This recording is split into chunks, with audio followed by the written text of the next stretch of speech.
जातिगत जनगणना अब बिहार में शुरू हो चुकी है। अब उत्तर प्रदेश में किस तरह से जातिगत जनगणना होगी, क्योंकि अखिलेश यादव ने चुनाव से पहले ऐलान किया था कि अगर हमारी सरकार बनती है, समाजवादी पार्टी सरकार बनाती है, तो हम उत्तर प्रदेश में जातिगत जनगणना शुरू कराएंगे। लेकिन अब जो है भारतीय जनता पार्टी दोबारा सत्ता में आ गई है। अब ऐसे में नेता प्रतिपक्ष अखिलेश यादव हैं और अब ललई जी से बातचीत करेंगे।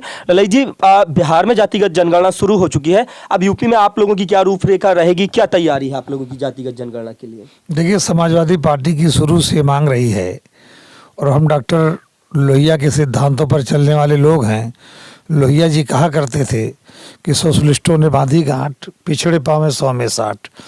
और हमारे नेता स्वर्गीय श्रद्धेय माननीय मुलायम सिंह यादव जी ने भारत की पार्लियामेंट में कई बार इस बात को उठाया, जाति जनगणना की मांग की। समाजवादी पार्टी के राष्ट्रीय अध्यक्ष माननीय अखिलेश यादव जी ने सदन के अंदर, सदन के बाहर विभिन्न मंचों पर बार बार इस बात की मांग की कि जाति के आधार पर जनगणना होनी चाहिए और ये पता लगना चाहिए कि इस प्रदेश में और देश में किसकी कितनी संख्या है, पिछड़े कितने हैं, अनुसूचित जाति के कितने लोग हैं, जनजाति के कितने हैं, माइनॉरिटी के कितने लोग हैं। जिसकी जितनी संख्या है उसके आधार पर उसको हक, अधिकार और सम्मान हर क्षेत्र में मिलना चाहिए। ये समाजवादी पार्टी की शुरू से मांग रही है और इसीलिए हमारे नेता माननीय अखिलेश यादव जी ने विगत विधानसभा के चुनाव में अपने घोषणा पत्र में भी इस बात को कहा था कि जब हम उत्तर प्रदेश की सरकार में आएंगे तो उत्तर प्रदेश की सरकार के संसाधन से उत्तर प्रदेश के अंदर जाति जनगणना कराने का काम करेंगे और जिसकी भी जितनी संख्या होगी उसके आधार पर उसको उतना हक, अधिकार और हिस्सेदारी देने का काम करेंगे। आज दुर्भाग्य की बात है कि भारतीय जनता पार्टी गुमराह करके, लोगों को धोखा दे करके, लोगों के बीच में गलत बयानी करके किसी तरह से उत्तर प्रदेश में सत्ता में आ गई, देश की सत्ता में है। और जब से ये सरकार में भाजपा के लोग इस देश में बड़े पैमाने पर पिछड़े, अनुसूचित जाति, जनजाति और अकलियत के लोगों के साथ अन्याय हो रहा है, उनका अपमान हो रहा है, उनके अधिकार छीने जा रहे हैं और भारतीय जनता पार्टी की सरकार बाबा साहब के बनाए हुए संविधान को ख़त्म करके फिर से मनुवाद का स्थापना करना चाहती है। ललई जी, अभी हाल फिलहाल में होने वाले नगर निकाय के चुनावों को लेकर के भी इलाहाबाद हाई कोर्ट ने जो है अपना जजमेंट दिया और उसमें पिछड़ों का जो आरक्षण था, पिछड़ों के आरक्षण को समाप्त करते हुए सरकार से कहा कि जल्द से जल्द चुनाव कराया जाए। हालांकि अब योगी आदित्यनाथ की सरकार भी लगातार कह रही है कि हम सुप्रीम कोर्ट जाएंगे। अखिलेश यादव ने भी कहा है कि हम सुप्रीम कोर्ट जाएंगे और पिछड़ों का जो आरक्षण है उसको जब तक पिछड़ों का आरक्षण लागू नहीं होता तब तक चुनाव नहीं होगा। देखिए, उत्तर प्रदेश की जो सरकार है ये स्वयं नहीं चाहती कि पिछड़ों को हक, अधिकार मिले और इसीलिए उन्होंने माननीय उच्च न्यायालय में जिस तरह से सरकार को पैरवी करनी चाहिए पैरवी नहीं की, जिसका नतीजा रहा कि ये जो निर्णय आया जो आप जान रहे हैं। जहाँ तक वो सुप्रीम कोर्ट जाने की, माननीय सर्वोच्च न्यायालय जाने की बात सरकार कर रही है, सरकार घड़ियाली आंसू बहा रही है, पिछड़ों को धोखा देने का काम कर रही है, पिछड़ों को गुमराह करने का काम कर रही है। समाजवादी पार्टी न्यायालय से लेकर के हर स्तर पर पिछड़ों के हक, अधिकार और सम्मान की लड़ाई को लड़ने का काम करेगी। पिछड़े ही नहीं, पिछड़े, अकलियत के लोग, अनुसूचित जाति, जनजाति के लोग, जिनकी समाज के किसी वर्ग के साथ कहीं भी अन्याय होगा तो समाजवादी पार्टी उनके साथ खड़ी रहेगी। योगी सरकार लगातार दावा कर रही है कि उत्तर प्रदेश में जो है माफिया राज हमने ख़त्म कर दिया है। बुलडोजर नीति अपना करके जो गुंडे माफिया हैं वो प्रदेश छोड़कर या तो जा चुके हैं या प्रदेश में माफिया राज का खात्मा कर दिया गया है। प्रदेश सरकार लगातार जो है अपनी पीठ थपथपा रही है, उस पर क्या कहेंगे? अगर प्रदेश में माफिया राज खत्म हो गया है, माफिया प्रदेश छोड़कर चले गए हैं, तो प्रदेश में हत्याएँ कैसे हो रही हैं, बलात्कार कैसे हो रहे हैं, डकैतियाँ कैसे हो रही हैं, बहन बेटियों की इज्जत कैसे जा रही है। और सरकार बताए प्रदेश के टॉप 10 माफिया कौन है, उसमें कौन कहाँ और क्या कर रहा है। क्यों नहीं सरकार बताती कि पिछले 10 वर्षों से अब तक के रिकॉर्ड के अनुसार वो तय करें कि टॉप 10 अपराधी कौन है प्रदेश के और वो कहाँ हैं और क्या कर रहे हैं। ये सरकार स्वयं सिर्फ अखबारों में, टीवी में बयानबाजी दे करके लोगों को गुमराह करने का काम कर रही है। अपराध बढ़ा है, हत्याएं बढ़ी हैं, बलात्कार की घटनाएं बढ़ी हैं, बहन बेटियों के साथ जो उनकी इज्जत लूटी जा रही इसकी घटनाएं बढ़ी हैं। आम आदमी को न्याय नहीं मिल पा रहा है, गरीबों की FIR नहीं लिखी जा रही हैं, पिछड़े दलित और अकलियत के लोगों को मारा जा रहा है, पीटा जा रहा है, उनके साथ अन्याय हो रहा है। और जब वो थाने पर अपनी बात कहने जाते हैं तो थाने पर पुलिस भी उनको मारने का काम करती है और उनकी बात नहीं सुनी जा रही है।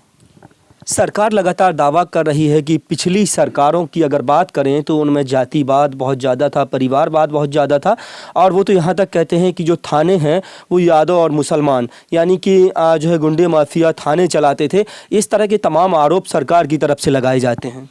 मैं सरकार से मांग करता हूँ, सरकार बताए पूरे प्रदेश में, उत्तर प्रदेश में कितने जिलों में जिलाधिकारी किस जात की इस समय हैं, कितने SP SSP इस जाति के हैं, DIG IG ADG DG और चीफ सेक्रेटरी किस जात के हैं, और विभिन्न स्तरों पर थानों में इंस्पेक्टर डिप्टी SP किन जातियों के सरकार बताने का काम करे। अभी मैनपुरी का चुनाव चल रहा था। दुर्भाग्य की बात है कि एक जाति और एक धर्म के मानने वाले जितने पुलिस में कर्मचारी या अधिकारी थे सबको जबरन छुट्टी पर भेज दिया गया, चाहे वो यादव रहा हो चाहे मुस्लिम रहा हो, और उसको ड्यूटी में नहीं लगाया गया। क्या लोकतंत्र में ऐसा कभी और हुआ है? ये सरकार सबसे बड़ी जातिवादी सरकार है, जाति के आधार पर अन्याय कर रही है, जाति के आधार पर भेदभाव कर रही है, और इससे ज़्यादा जातिवाद जब से लोकतंत्र कभी किसी सरकार ने नहीं किया है। सरकार लगातार सबका साथ, सबका विकास और सबका विश्वास का दावा करती है। महिलाओं के सम्मान में बीजेपी मैदान में इस तरह के स्लोगन, महिला सशक्तिकरण की बात करती है। बेटी बचाओ बेटी पढ़ाओ का नारा खुद देश के प्रधानमंत्री देते हैं। मैं फिर आपसे कह रहा हूँ, नेशनल क्राइम ब्यूरो की रिपोर्ट आप देख लीजिए। इस सरकार में बलात्कार की घटनाएं बढ़ी हैं कि नहीं बढ़ी हैं, बहन बेटियों के साथ अत्याचार बढ़े हैं कि नहीं बढ़े हैं, गरीबों के साथ अत्याचार बढ़े हैं कि नहीं बढ़े। अगर बढ़े हैं फिर उनका जो अखबारों में नारा दे रहे हैं, टीवी चैनलों में जो नारा दे रहे हैं, उसका क्या मतलब रह जाता है? इस सरकार के रहते बहन बेटियों के साथ अत्याचार बढ़े हैं, उनके साथ घटनाएं बढ़ी हैं, जघन्य अपराध हो रहे हैं और लोगों को न्याय नहीं मिल पा रहा है। हालांकि एक बार मैं चाहूँगा कि कैमरा घुमा कर के दिखा जाए। शैलेंद्र यादव ललई जो है अभी हाल फिलहाल में शाहगंज विधानसभा से जो चुनाव हुआ, समाजवादी पार्टी के टिकट पर चुनाव मैदान में उतरे। हालांकि बहुत कम जो है, बहुत करीबी अंतर से, लगभग 450 वोटों के अंतर से ये भाजपा प्रत्याशी रमेश सिंह से चुनाव मैदान में हार गए। लेकिन आप देख सकते हैं कि जो जनता दरबार है पहले की तरह जनता से रूबरू हो रहे हैं। ठंडी का मौसम है, सर्दी के मौसम में अलाव लगा करके ये अलाव लगाया गया है और लोगों से जो है लोगों की समस्याओं को सुनना, लोगों की समस्याओं का निस्तारण करना, और ये पूरी तरह से आज भी जारी है।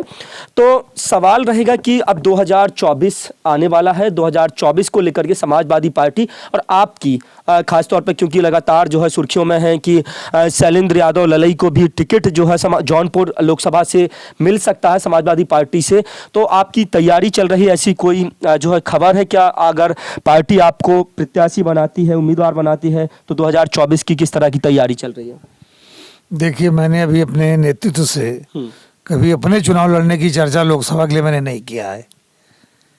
और जहाँ तक समाजवादी पार्टी की तैयारी की बात है, हम लोग पूरे प्रदेश में जोरदार तरीके से हमारी तैयारी चल रही है।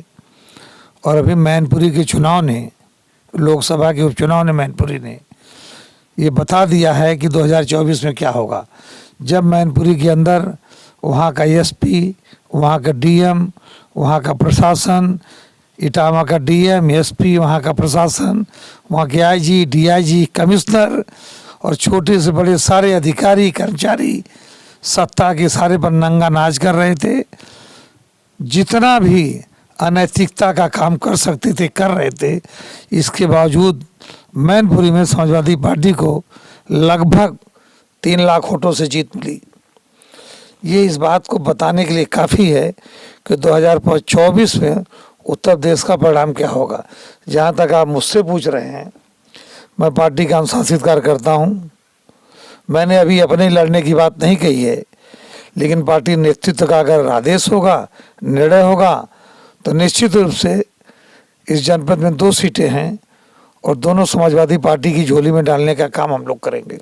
समाजवादी पार्टी के बड़े नेताओं को लगातार जो है जेल में डाला जा रहा है, उन पर तमाम जो है मुकदमे दर्ज करके उनको जेल भेजा जा रहा है, उस पर क्या कहिएगा? ये समाजवादी पार्टी के कार्यकर्ताओं को फर्जी मुकदमे में फंसाना, उन्हें धमकाना, उन कार्यकर्ताओं को जेल भेजना, ये कर करके भारतीय जनता पार्टी की सरकार उनको दबाना चाहती है। लेकिन ये जान लें, आप लोग डॉक्टर लोहिया के मानने वाले लोग हैं, सदैव स्वर्गीय माननीय मुलायम सिंह यादव जी के सिपाही है, माननीय अखिलेश यादव जी के कार्यकर्ता हैं। समाजवादी पार्टी का एक एक कार्यकर्ता उत्तर प्रदेश के अंदर इस प्रदेश के पिछड़े, दलित, शोषित, अकलियत के मान और सम्मान के लिए और 2024 के लोकसभा चुनाव में समाजवादी पार्टी को जिताने के लिए हर स्तर पर लोकतांत्रिक तरीके से हम अपनी बात को आगे बढ़ाने का काम करेंगे। सवाल रहेगा ललई जी, कन्याकुमारी से चलकर कश्मीर तक जाने वाली कांग्रेस पार्टी की भारत जोड़ो यात्रा राहुल गांधी कर रहे हैं। जैसे ही यात्रा उत्तर प्रदेश में प्रवेश करती है, उसके बाद समाजवादी पार्टी के मुखिया अखिलेश यादव को न्योता दिया जाता है। न्योते के जवाब में अखिलेश यादव भी जो है शुभकामनाएं भेजते हैं। आप क्या कहिएगा कि अगर 2024 में ऐसी स्थिति बनती है कि सपा और कांग्रेस या तमाम विपक्षी पार्टियां एकजुट हो सकती हैं, ऐसा लग रहा है आपको? देखिए, ये निर्णय लेने का अधिकार हमारी समाजवादी पार्टी के राष्ट्रीय अध्यक्ष माननीय अखिलेश यादव जी को है और हम लोग पार्टी के अनुशासित कार्यकर्ता हैं। भारत जोड़ो यात्रा में जाने का निमंत्रण माननीय अखिलेश यादव जी को दिया गया, उन्होंने अपनी शुभकामनाएं दी और भारत जोड़ो यात्रा का मकसद क्या होना चाहिए ये भी माननीय अखिलेश यादव जी ने अपने संदेश में दिया।